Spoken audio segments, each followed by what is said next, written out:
सत्तेतल्या राष्ट्रवादीला कॉर्नर करण्यासाठी म्हणून देवेंद्र फडणवीस यांनी मंत्रालयामध्ये नरहरी झिरवळ यांच्या केबिनमध्ये अँटी करप्शन ब्युरोची रेड करवली आणि त्यामुळे नरहरी झिरवळांचा राजीनामा घ्या अशी मागणी विरोधकांनी केली। जर एखादी तक्रार मिळाली तर देवेंद्र फडणवीसच्या केबिनमध्ये रेड होईल।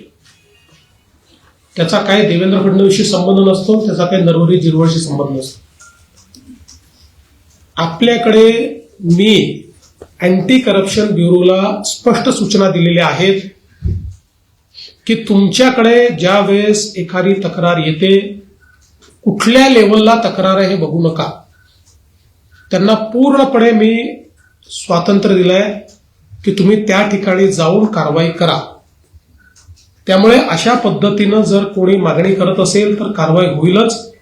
उद्या माझ्याही कार्यालयामध्ये जर कोणी एखाद्या व्यक्तीने अशा पद्धतीनं व्यवहार केला तर त्यालाही पकडण्याची मुभा ही मी दिलेली आहे।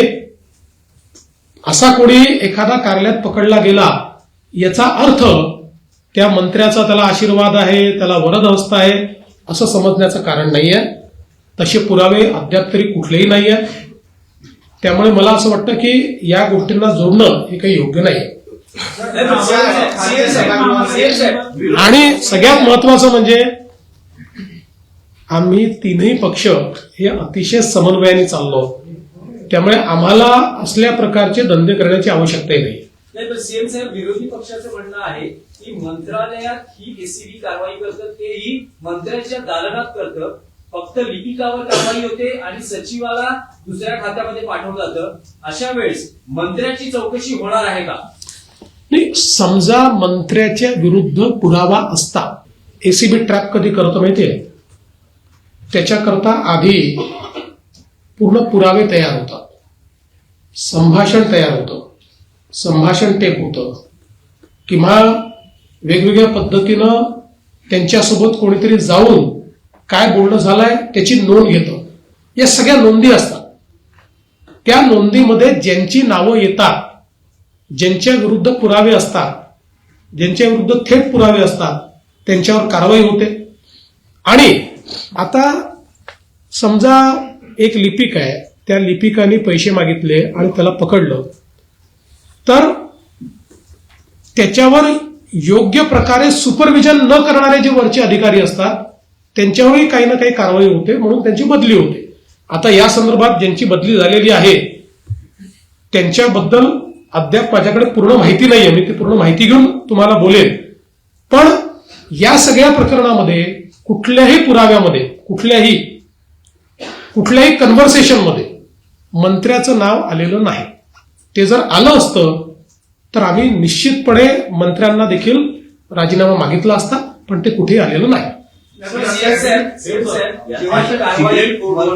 मंत्र्याच्या दालनात होते, राज्य सरकारच्या प्रतिमेला धक्का बसतो असं तुम्हाला वाटत नाही का? मंत्रालयात हो का तहसीलदाराच्या कार्यालयात हो, अशी कुठली घटना घडली तर राज्य सरकारच्या प्रतिमेला धक्का पोचतोच। कारण कोणीही राज्य सरकारचा अधिकारी किंवा कर्मचारी ज्यावेळेस अशा प्रकारची लाचखोरी करतो तर ते कुठल्या शासनाला भूषणावं नसतंच। आणि म्हणूनच तुम्ही बघा, याला दोन्ही पद्धतीनं पाहता येईल।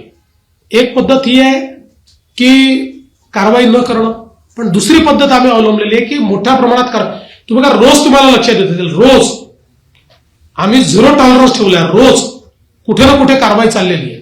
कारण एसीबीला सांगितलेलं आहे की अशा पद्धतीनं जर कोणी वागत असेल आणि जनसामान्यांकडनं पैसे वसुली होत असेल तर कारवाई कराच। आता याला कोणी दुसरं हे म्हणू शकेल की लाचखोरीची प्रकरणं वाढली नाही, कदाचित हे आधी करत असतील पण तुम्हाला माहिती नव्हतं किंवा तुम्ही कारवाई नसेल केली। समजल्याबरोबर कारवाई करणं हाच याच्यावरचा उपाय आहे।